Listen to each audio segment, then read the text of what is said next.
ماریا اب انڈیا پھر بھی حملہ کر سکتا ہے. آج میں سن رہی تھی انہوں نے کہا جی وہ نیو نارمل ہے, اگر کوئی دہشت گردی ہوگی تو ہم دوبارہ اٹیک کریں گے. دوبارہ اٹیک کریں گے تو ان کو اس سے زیادہ رد عمل مل سکتا ہے, لیکن کیا اٹیک ہو سکتا ہے دوبارہ سے؟ اسما نیو نارمل ہے کہ ہم بھی ان کی کٹائی کریں گے تو مسئلہ تو کوئی نہیں ہے, ہم کریں وہ جتنا کرنا چاہتے ہیں. دیکھیں نارمل تو کسی طرح بھی سیٹ ہوتا ہے نا, سو وہ اس نیو نارمل کے پیچھے زیادہ ہتھیار خریدنا چاہتے ہیں, وہ ادوانیز اور ادوانیز کو پروٹیکٹ کرنا چاہتے ہیں ہندوتوا کے ساتھ کام کرنے کے لیے یا ہندو رائٹ ونگ آرگنائزیشنز کے ساتھ کام کرنے کے لیے, وہ اپنی ڈیفense پروڈکشن سائٹس کو فردر کمرشلائز کرنا چاہتے ہیں. ہمیں تو کوئی مسئلہ نہیں ہے. کارگل میں انہوں نے کافن سکینڈل تھا, اب وہ اور چیزیں خریدنا چاہتے ہیں. تو ایک وقت آئے گا کہ کوئی سیریس ڈیفنس انڈسٹری انڈیا کو کوئی چیز دینے کے لیے تیار نہیں ہے. جتنا بڑا امپیکٹ رافیل نے اٹھایا ہے اس جنگ کے اندر وہ شاید کسی اور نے نہیں اٹھایا. اس لیے اور S-400 کی تو بات ہی نہ کریں, یعنی یہ پرائزڈ ویپنز تھے, جو برہموس ہو گیا, یہ تمام ویپنز کو آپ دیکھ لیں, اگر آپ ان کو استعمال نہیں کر سکتے, ایڈوانس پلیٹ فارمز کو استعمال نہیں کر سکتے, تو ظاہر ہے لوگ اپنی ڈیفنس مارکیٹس کو پھر سوچیں گے کہ انڈیا کو دینا ہے کچھ کہ نہیں. تو سر نیو نارمل تو سیٹ ہو گیا اسما, وہ آئے ہیں مار کرنے کے لیے تیار یار ہے تو وی ریڈی. لیکن ہو سکتا ہے, jokes aside, every thing aside, there is a possibility وہ یہ کر سکتے ہیں, اور ان کی ریزنز ہیں. اس کے ایک تو ریزن یہ ہے کہ ان سے یہ برداشت نہیں ہو رہا کہ جو آپ مشرق وسطیٰ میں کر رہے ہیں, جو ایران, امریکہ, سعودی عربیہ, اس ریجن کے اندر جو ہے آپ ایک ایز اے فورس کے طور پہ ابھر رہی ہے, اور یہ ریجن سٹیبلائز ہو رہا ہے. اور یہ نہ بھولیں کہ انڈیا کا جو دوسرا پارٹنر ہے وہ اسرائیل ہے, اور انڈیا کے جو دوسرے پارٹنر ہیں اس کے اندر اور بھی ان کے گلف کے سیکورٹی پارٹنرز ہیں جیسے UAE, اور اگرچہ امریکہ کے اندر بھی ان کی ایک بہت بڑی لابی ہے. سو یہ وہ ریالٹیز ہیں جو ہمیں دیکھنی ہوں گی, اور ظاہر ہے ان ریالٹیز کا ایک بہت بڑا تعلق طالبان جو افغانستان کے ساتھ لنکڈ ہے. بالکل سو بالکل. وہ نہ صرف دہشت گردی استعمال کر سکتے ہیں, لیکن ساتھ ہی ساتھ آپ ایک حملہ بھی کر سکتے ہیں. حملہ وہ ضرور کریں گے, لیکن جواب سہنے کی سکت نہیں ہوگی. امیزنگ ماریا, یہ ظاہر دنیا پڑھ رہی ہے اس وقت, دنیا دیکھ رہی ہے, دنیا سمجھ رہی ہے کہ پاکستان نے کیا کیا, پاکستان ایئر فورس نے کیا کیا. اسی طرح سے بنیان المرصوص جو کہ 10 مئی کو ہوا, اور ظاہر ہے کہ یہ بھی ایک, اس کو بھی لوگ ابھی تک اس کے اوپر ریسرچ کرنے کی کوشش کریں. اس کا کیا آپ کیا بتائیں گی کہ کس طرح سے پاکستان نے ناممکن کو ممکن بنایا 10 مئی کو؟ اسما دیکھیں, بات یہ ہے کہ جب بھی کوئی دشمن پلان کرتا ہے تو وہ 2-3 چیزوں پہ اپنی بنیاد رکھتا ہے. ایک تو یہ کہ وہ جو آفینسو لانچ کرے گا وہ کم از کم اپنے کچھ اہداف تک پہنچے گا. یہ ملٹری ہسٹری کے اندر پہلی دفعہ ہے کہ جہاں ایک آفینسو لانچ کیا گیا 82 ایئر کرافٹ سے فار ایگزامپل, اور اس میں سے وہ 0% بھی اپنے اہداف حاصل نہیں کر سکے. 8-0 کا مطلب ہے 8-0. اس کا مطلب یہ ہے کہ آپ نے آفینسو میں اپنے 8 جہاز گروا دیے, اور ڈیفینسو فورسز جو تھیں وہ آپ ان کو ہینڈل نہیں کر سکے. یہ ویو 1 تھی. ویو 2 میں جو ہے انہوں نے ڈرونز بھیجے, وہ بھی آپ نے 85 جو ہے کاؤنٹر ایکٹ کیے, ان کو ڈسٹروائے کیا, اور اس کے بعد آپ نے واپس جو ہے ایک طرح سے آپ کہہ سکتے ہیں کہ مطلب ڈومیننس کو واپس ری اسٹیبلش کیا. تیسری جو ویو تھی اس میں آپ نے 10 مئی کے بعد جب بنیان المرصوص کو سٹارٹ کیا تو نہ صرف آپ نے ان کے ایڈوانس اینٹی بیلسٹک مسل سسٹم S-400 کو نشانہ بنایا, آپ نے 16 ان کی ایئر بیسز, ان کے معتد brigade headquarters, line of control کے اوپر, اور ایک طرح سے جو الیکٹرانک وارفیئر جیمنگ کیا آپ نے نارتھ ایسٹ کو بالکل بند کر دیا. پھر آپ کے ڈرونز دہلی میں اٹھتے رہے. تو یہ ایک طرح سے اس کی مثال آپ کے پاس نہیں ہے. اور اس میں اگر آپ نیول آپریشنز کو بھی انکلوڈ کر لیں کہ جہاں ان کو اپنا بیڑا پاکستان کے پانی سے باہر نکالنا پڑا, وہ اس بات کی کھلی وضاحت ہے کہ ملٹری پوائنٹ آف ویو سے it was an absolute and total success. یعنی کہ ناقابل تردید جو ہے آپ نے فتح حاصل کی, اور نہ صرف حاصل کی بلکہ ساتھ ہی ساتھ آپ نے بیٹل ڈیمیج اسسمنٹ دی. یعنی کہ آپ نے ساتھ وہ شواہد جو ہیں ان کو نہ صرف ان کو ویریفائی کیا بلکہ ویریفائی کرنے کے بعد دنیا کے سامنے پریزنٹ کیا. اور ایک بہت بڑا کردار آپ کے ہر اول دستے یعنی کہ آپ کی میڈیا نے دیا کہ جہاں آپ کی جو انفارمیشن ڈومین تھی وہاں CNN سے, BBC سے یا کسی اور نے نہیں بتایا کہ بنیان المرصوص میں کیا ہو رہا ہے, آپ کی میڈیا نے وہ فرنٹ رنر کا کردار ادا کیا, اور آپ نے ہسٹری لکھی نہ صرف in military operations, in information operations, but in terms of like covering the entire history of success. اور میرے خیال سے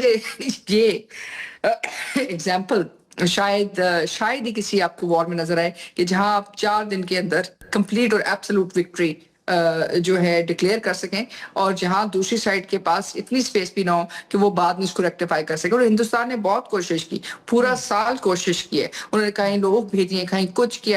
किया, लेकिन उन तमाम चीजों के बावजूद वो जो आपने 4 डेज में अचीव किया वो उसको अंडू नहीं कर सके। इसलिए आज पाकिस्तान स्ट्रेटेजिकली किसी और जगह पे खड़ा है और इंडिया स्ट्रेटेजिकली किसी और जगह पे खड़ा है, क्योंकि जो आपका मल्टी डोमेन ऑपरेशन था in terms of information, in terms of society, in terms of cyber, electronic warfare, air, land and sea, और साथ ही साथ आपका जो साइलेंट इफेक्ट था न्यूक्लियर का,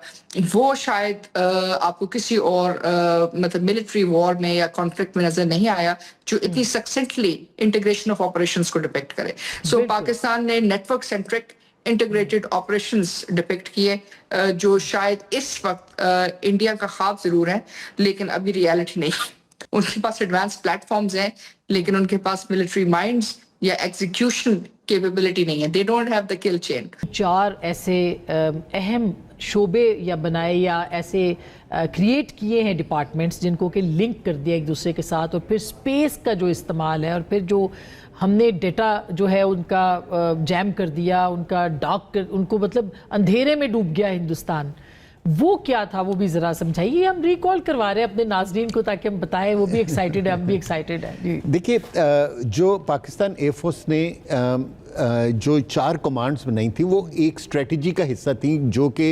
एयर स्टाफ ने लेट से under air chief marshal Zaheer Babar जो है ना उसको अप्रूव किया था, ठीक है ना। इससे ये था कि जो हमारे जहाज़ हैं अब जैसे जैसे मॉडर्नाइज होते जा रहे हैं और इंडिया की तरफ भी मॉडर्न जहाज़ आते जा रहे हैं, बैटल फील्ड बहुत एक्सपेंड करती चली जा रही है और बहुत ही टेक्निकल हो गई है और बहुत ही लीथल हो गई है। और अगर आप इसके अंदर लेट से कि अगर 100 जहाज़ हों जिनके पास BVR मिसाइल्स हैं तो टेक्निकली स्पीकिंग 50% तो जहाज़ों को पहले ही कॉम्बैट के अंदर खत्म हो जाना चाहिए। सो आपको कोई ना कोई ऐसे तरीके सोचने थे कि आप इंडिया की इस कैपेबिलिटी को किसी तरह नलिफाई करें, और वो उसी वक्त हो सकता था कि जब आप उनकी जो बेस्ट मिसाइल्स हैं उसकी रेंज से बाहर रहें and yet the missile that you have has the capability to go and hit them and destroy them। और उसी वक्त हो सकता था जब आप उनके सिस्टम को जैम करें और फिर हाँ आप उनके सिस्टम्स को जो भी अब देखें, जो साइबर कमांड है उसने जो कम्युनिकेशन लिंक था पायलट का, वो पायलट का कम्युनिकेशन लिंक अपने कमांड सेंटर के साथ नीचे ग्राउंड जो एयर डिफेंस कंट्रोलर है उसके साथ हो या उसका अपना COC के साथ हो या उनका अपना बेशक सैटेलाइट के साथ, अगर उनका जो है क्या कहते हैं जो भी कम्युनिकेशन लिंक है अगर आप उस लिंक को जैम कर देते हैं या डिग्रेड कर देते हैं ताकि पायलट कोई ऑपरेशनल एक्शन ना ले सके तो आपने अपना मकसद हासिल कर लिया। बिकॉज एरियल कॉम्बैट जो है ना वो 3 से 4 मिनट से ज्यादा की एक्चुअली नहीं होती। सो इनके अंदर सेकंड्स डू मैटर, ठीक है ना। सो पाकिस्तान ने साइबर कमांड के थ्रू आपने क्या कहते हैं उनकी जितनी कम्युनिकेशन लिंक्स थे वो सारे उड़ा के रख दी, ठीक है ना। EW कमांड के जरिए आपने जैमिंग की, जो उनके ऊपर से जहाजों के ऊपर सेंसर्स लगे हुए थे आपने उनको डिग्रेड किया, जो जमीन के ऊपर सेंसर्स लगे हुए थे आपने उनको डिग्रेड किया। जैसे अगर आप देखेंगे S-400 के रडार को हमने यानी कि एक ही मिसाइल के साथ एक ही मिसाइल फायर किया और वो मिसाइल जो है वो जाके उसने उस रडार को तबाह कर दिया। लेकिन वो रडार तो दुनिया का बेहतरीन रडार था, उसके साथ तो इतने सारे मिसाइल्स हैं, मिसाइल बैटरीज हैं, तो आप उस रेडार को तबाह नहीं कर सकते थे जब तक आप उस रेडार को जैम ना कर दें ताकि वो अपने सेल्फ प्रोटेक्शन में मिसाइल्स लॉन्च ना तो सारा सिस्टम अंधा गूंगा बहरा कर दिया गया और उसके बाद फिर उसके ऊपर पाकिस्तान ने फिर मफलूज करके और देखिए ये जो है ना इन कमांड्स की पहले दिन जो एप्लीकेशन थी वो डिस्ट्रक्शन ऑफ एयरक्राफ्ट की तरफ थी, जिसमें हमने अपनी डिफेंस कैपेबिलिटी दिखलाई कि अगर हम पे अटैक होता है तो हम किस तरह अपने आप को सेफ गार्ड कर सकते हैं। लेकिन 10 मई को यही सारी चीजें जब हमने अपना सिलेक्टिव रिस्पॉन्स किया या सिलेक्टिव एग्रेशन हमने अपनी शो की, तो अगर आपको याद हो कि हमने इतना कम्युनिकेशन लिंक उनका डाउन कर दिया था कि क्या कहते हैं कि हमारे ड्रोन्स जो थे वो दिल्ली तक या गुजरात में तक पहुंच गए थे और उनको कुछ समझ में नहीं आ रहा था कि इनके साथ क्या किया जाए। इसी तरह जो ब्राह्मोस का स्टोरेज साइट्स और उड़ी का जो सप्लाई डिपो है वो जो तबाह हुए थे वो इसी वजह से हुए थे कि हमने सैटेलाइट या स्पेस इंफॉर्मेशन को इंटीग्रेट किया था विद दी एयरक्राफ्ट, और एयरक्राफ्ट को क्योंकि प्रिसाइज और उस कोऑर्डिनेट्स मिले थे तो उसके तहत हमने कंट्रोल किया। पाकिस्तान एयरफोर्स वेरी इंटरेस्टिंग, इस पे घंटों बात हो सकती है मार्शल साहब, मेरे पास तो वक्त ही इतना कम है, इसलिए मारिया से भी मैं